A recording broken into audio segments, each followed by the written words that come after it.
नमस्कार। जय जय राम, जय सिया राम, जय हो बागेश्वर धाम सरकार, जय हो हनुमान जी महाराज। मेरे प्यारे सभी दर्शकों, आज की इस वीडियो में एक बहुत ही दुख भरी, आंखों से रुला देने वाली बहुत ही जबरदस्त कहानी लेकर के आया।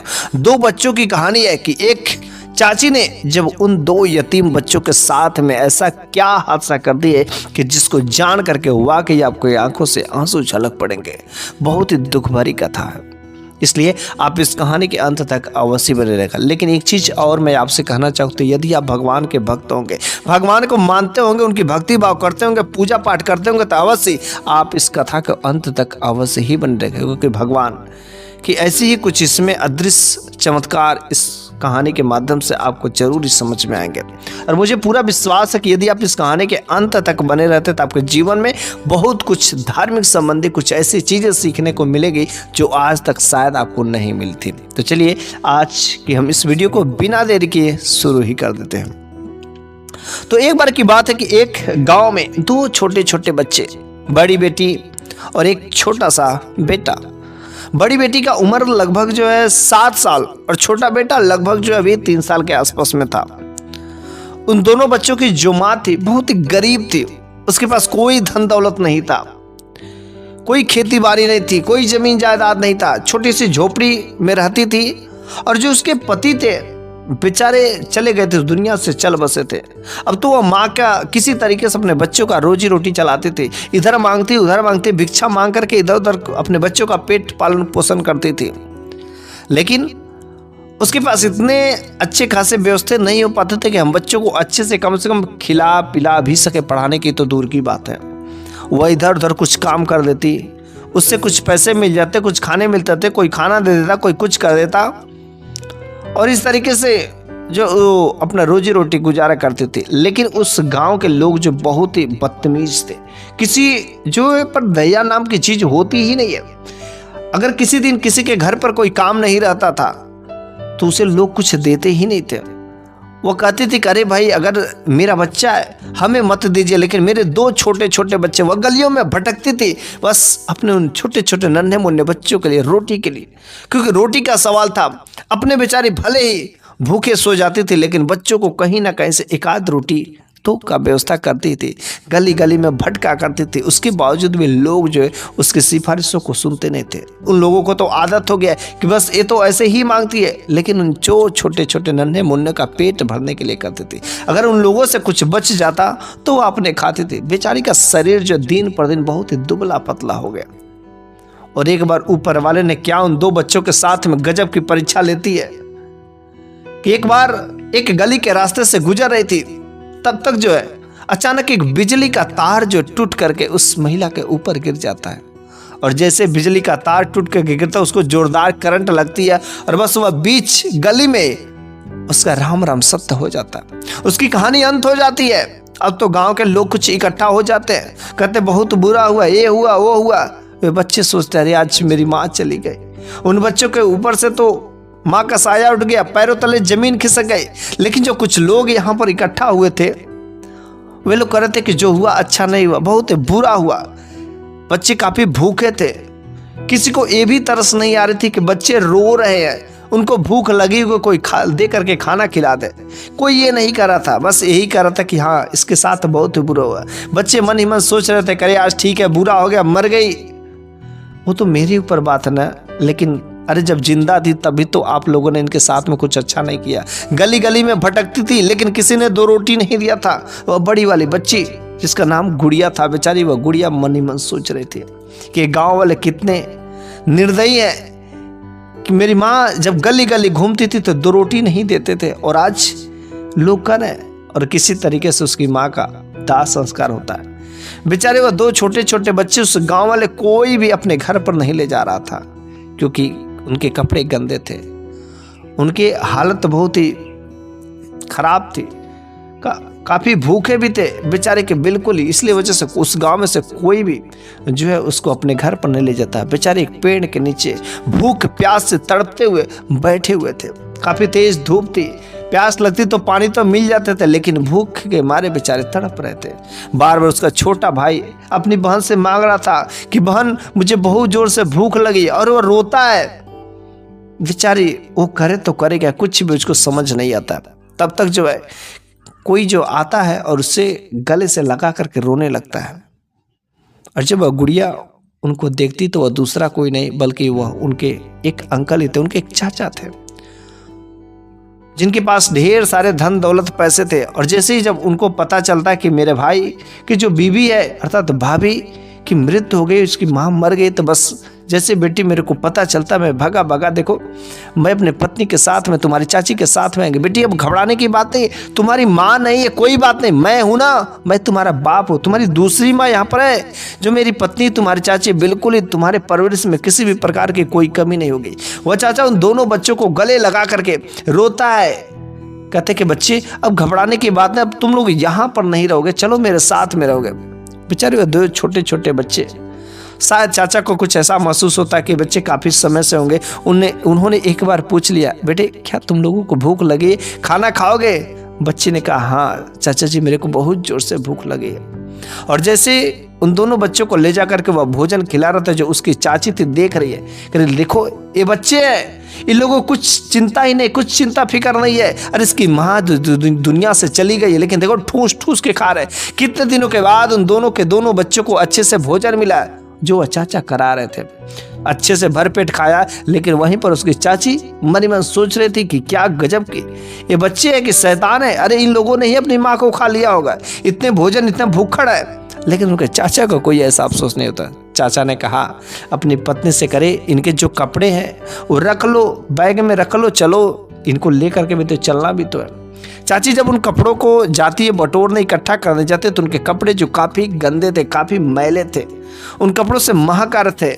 वह तो उन कपड़ों को छूने से भी इतराती थी, लेकिन क्या करे अपने पतिदेव से, वो चाचा से थोड़ा डरने वाली थी। अब चाचा का कहना तो टाल नहीं सकती, बेचारी वो मजबूरन किसी तरीके से उनके कपड़ों को बैग में पैक कर दिया। चाचा जो उन दोनों के दोनों बच्चों को अपने उस गाड़ी में बिठा करके ले जाने के लिए तैयार हो जाते हैं। बेचारे वे दोनों बच्चे अपने उस गांव की मिट्टी को देख रहे थे।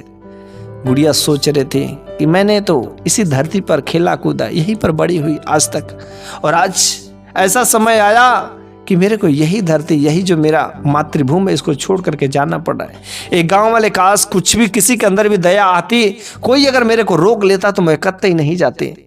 बस 2 वक्त की रोटी भी तो चाहिए। एक गांव वाले को भगवान ने क्या दिया है। वे दोनों के दोनों बच्चे भगवान से भी प्रार्थना करते हैं, लेकिन उसका कोई सुनने वाला नहीं होता। चाचा जो है उन दोनों के दोनों बच्चों को अपने जो घर पर लेकर के चले जाते हैं। और चूंकि वो शहर में रहते, अच्छे खासे पैसे कमाते हैं, बड़े बिजनेसमैन थे, उनके पास आलीशान घर था। जब दोनों के दोनों बच्चे उस आलीशान घर में प्रवेश करते हैं तो तब तक जो उन चाचा के 3 बच्चे थे, तीनों के तीनों ने देखा उन दोनों बच्चों को, कितने गंदे कपड़े, कितने पटियाल स्थिति। और उन लोगों ने कहा पापा ये आप किसे उठा लाए हैं, ये कितने गंदे हैं, कोई भिखारी के बच्चे को उठा लाए क्या? चाचा ने कहा नहीं बेटे, ये इनकी माँ मर गई है और ये दूसरा कोई नहीं है बल्कि हमारा भतीजा है, तुम्हारा भाई बहन है, इसको अपने ही जैसे मानो। तीनों के तीनों बच्चे इतराते, कहते चाचा पापा आपने काम अच्छा नहीं किया। उसकी माँ तो हिम्मत नहीं हो रही थी, लेकिन चाचा ने जब एक बार डांट लगाई तो तीनों के तीनों बच्चे उनके शांत हो गए। कहे चाहे जो भी हो, अगर इन बच्चों को कोई भी दिक्कतें हुई, समस्याएं हुई, अगर किसी ने इसको मारा तो समझ लो मुझसे बुरा कोई होगा नहीं। चाची बेचारी वो मजबूरी में उन बच्चों को हर तरीके से उन लोगों को करना पड़ता था। जब दोनों बच्चे अच्छे से नहा धुल करके चाचा ने एक अच्छा सा कपड़ा भी लाया और उस घर में खूब खुशी से रहने लगे। दोनों आपस में खेलते कूदते, चाचा रहते तो खाना भी अच्छे से खिलाते थे। लेकिन चाचा जो है एक जो है व्यापारी थे और व्यापार में हमेशा अक्सर उन्हें इस जगह उस जगह जाना ही पड़ता था। चाचा ने कहा देखो बेटे, अब मेरे को कहीं पर जाना पड़ेगा, मेरे को इंग्लैंड जाना है और वहाँ पर कुछ काम का ऐसा सिलसिला है, वहाँ पर मेरे को जाना पड़ेगा और कुछ दिनों के लिए बात है और उसके बाद से मैं चली आऊँगी। तब तक जो है तुम्हारी जो देख रेख है चाची करेंगे, अच्छे से खाना खिलाएंगे, कोई दिक्कतें नहीं करेंगी, कुछ भी नहीं करेंगे। अब तो वो चाचा चले जाते हैं और जैसे ही चाचा के चले जाने के बाद वे दोनों के दोनों बच्चे उस कमरे में जो है आराम से खेल रहे होते हैं। और तब तक तो चाची जो है उस कमरे में आती है और कहती कि ऐ बच्चे, तुम लोगों का बहुत अब तक ड्रामा हुआ और अब तक मैं बहुत सती रही, तुम लोग अब इस घर में कदम नहीं रखोगे। तुम लोगों को ना तो अभी यहाँ पर सोना है, ना तो खेलना है, ना तो कूदना, कुछ नहीं करना है। इस घर में तुम्हारी जगह नहीं है। तुम्हारा जगह चलो मैं दे देता हूँ स्टोर रूम में, तुम लोग वहीं पर आना, वहीं पर सोना, जो कुछ मर्जी वो करना।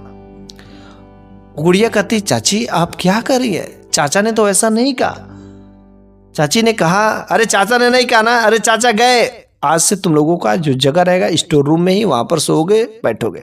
हाँ जब तुम्हारे चाचा आएंगे तो आ जाना, अभी मुझसे तुम लोगों का ये बोझ बर्दाश्त नहीं हो रहा, चलो जाओ। और उन दोनों के दोनों बच्चों को हाथ पकड़ कर ले जाकर स्टोर रूम में धक्का दे देती है। बेचारी बहुत ही गुड़िया आंखों आंखों ही रोती है।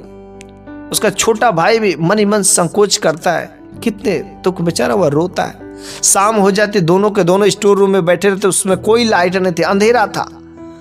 गुड़िया आकर के चाची से कहती चाची अरे मेरे को नीचे ही सुला देना, लेकिन उस स्टोर रूम में मत रखो, बहुत अंधेरा है, मच्छर काटेंगे। चाची कुछ तो रहम करो, कुछ तो दया करो। तो वो कहती कि ठीक है चलो ठीक है, कुछ काम करेंगे, लेकिन जो तुमको इसके लिए मेरा हाथ बटाना पड़ेगा, जो घर की नौकरानी उसका भी हाथ बटाना पड़ेगा, सारे के सारे कार्य करना पड़ेंगे। बेचारी वह गुड़िया जो है कहती ठीक है सब करूंगी, बस हमको थोड़ा सा कोने में जगह दे देना, मैं नहीं रूम में जाऊंगी। बेचारी वह गुड़िया पूरा का पूरा घर का जो भी काम होता है उस काम को करती है, किचन में हाथ बटवाती है, नौकरानी का साथ दिलवाती है, और अच्छे अच्छे पकवान जो शाम को बन रहे थे। दोनों के दोनों काफी भूखे थे, क्योंकि सुबह से कुछ खाना उन चाची ने नहीं दिया था। चाचा के चले जाने पर उसको जितना जलन था, भड़ास था, सारे के सारे जलन भड़ास उन लोगों को खाना ही नहीं दिया, निकाल लिया। शाम हो गई, गुड़िया से काफी भूखी थी। उसका जो छोटा भाई था वह भी कह रहा था दीदी कुछ भोजन लाओ ना। गुड़िया बड़े ही बेसब्री से इंतजार में थे कि आज बहुत ही अच्छा अच्छा पकवान बनाए हैं नौकरानी ने भी, और आज जब आंटी खाएंगे तो कुछ तो देंगे, आज मस्त मजा आ जाएगा खाने के लिए। वो अपने भाई से कहती बाबू घबराओ नहीं, अभी जो चाची ना आज बहुत अच्छा अच्छा सुंदर पकवान बने, कुछ ऐसे फल फूल भी आए, कुछ ऐसा लग रहा कुछ खास त्योहार हो सके, इसलिए आज आंटी ने गजब का पकवान बनाया है। उसने कहा चलो कोई बात नहीं, अभी तो देंगी। खाना जो टेबल पर लग जाता है, बेचारी गुड़िया अपने भाई को ले करके कुछ दूरी पर टक टक मुंह टकटकिया लगा करके देख रही थी, ताकि अब चाची कहेंगी तो खाएंगे, अब चाची कहेंगे तो खाएंगे, अब चाची कहेंगे तो खाएंगे। लेकिन चाची पूछती ही नहीं है, खाना खा लेती हैं। खाना खाने के बाद नौकरानी से कहती कि जाओ उसको भी खाना दे दो। और जब उसके आगे जो भोजन जाता है, गुड़िया देख करके दंग रह जाती है। उसके आगे जो दिन की जो बची हुई रोटियां थी, कुछ ऐसे सूखी सादी रोटियां, और उस पर कुछ नमक रखे हुए थे, कुछ मिर्च रखे हुए थे। नौकरानी के ने कहा खा लो, और बस उन रोटियों को, उन सूखे रोटियों को देख करके बिल्कुल ही दंग हैरान रह जाते कि चाची ने इतना अच्छा अच्छा पकवान बनाया, कुछ थोड़ा भी नहीं दी। मैंने तो अपने भाई को बहुत दिलासा दी थी। लेकिन गुड़िया अपने भाई को समझाती है कि लग रहा है भोजन खत्म हो गया, समाप्त हो गया, अगले दिन मिल जाएगा, आज हम लोग यही खा लेते हैं। गुड़िया और उसका भाई दोनों सूखे जो रोटी को खा करके पेट भरते हैं। लेकिन सूखा रोटी कहाँ जाता है, बीच बीच में कभी तो अटक जाता था, पानी देने के लिए भी नहीं कोई रहता है। गुड़िया खुद जाकर के पानी जो अपने भाई के लिए लाती है, और पी करके बस फिर से स्टोर रूम में चली जाती है सोने के लिए, क्योंकि वहां पर फिर से उस चाची ने उसको जगह नहीं दिया और स्टोर रूम में अंधेरे में भेज दिया। रात भर दोनों के दोनों बच्चे सो नहीं सके, क्योंकि रात भर उस अंधेरे में बहुत ही डर लग रहा था, डरावनी कमरा था, बार बार चीखे चिल्ला रहे थे बच्चे, लेकिन कोई सुनने वाला नहीं था। मच्छर काट रहे थे, दोनों जो है बिल्कुल सोए नहीं थे। सुबह होते होते गुड़िया जब ऊपर को आती है तो चाची से फिर से कहती चाची मेरे को स्टोर रूम में मत भेजो, वहाँ पर बहुत डर लग रहा है, मेरा भाई है उसे बहुत डर लगता है अंधेरे में, कृपया जो वहाँ पर मत भेजो।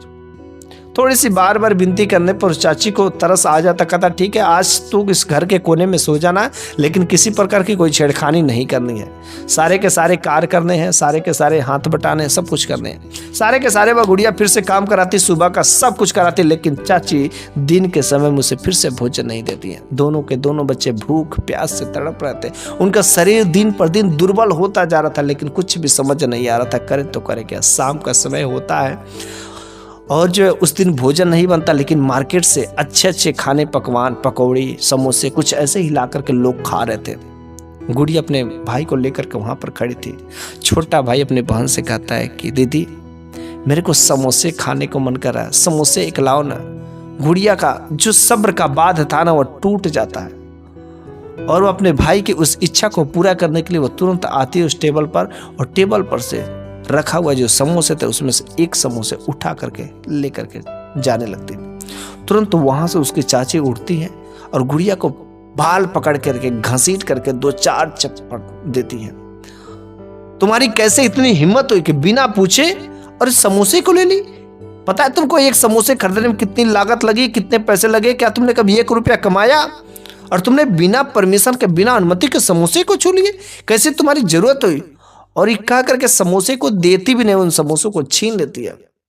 बेचारी वह गुड़िया बहुत ही निराश होकर अपने भाई के पास में जाती है और भाई को अपने सिमट करके रोने लगती है कि लग रहा है, ऐसा लग रहा है कि लोगों का प्राण पखेरु उड़ जाएगा। फिर से वही उसके चाची ने बासी रोटी नौकरानी से भिजवा दिया और वह दोनों स्टोर रूम में चले गए सोने। लेकिन कुछ देर बाद अचानक ऊपर से रोने की, बिलखने की आवाज आती है, काफी तेज रोने की।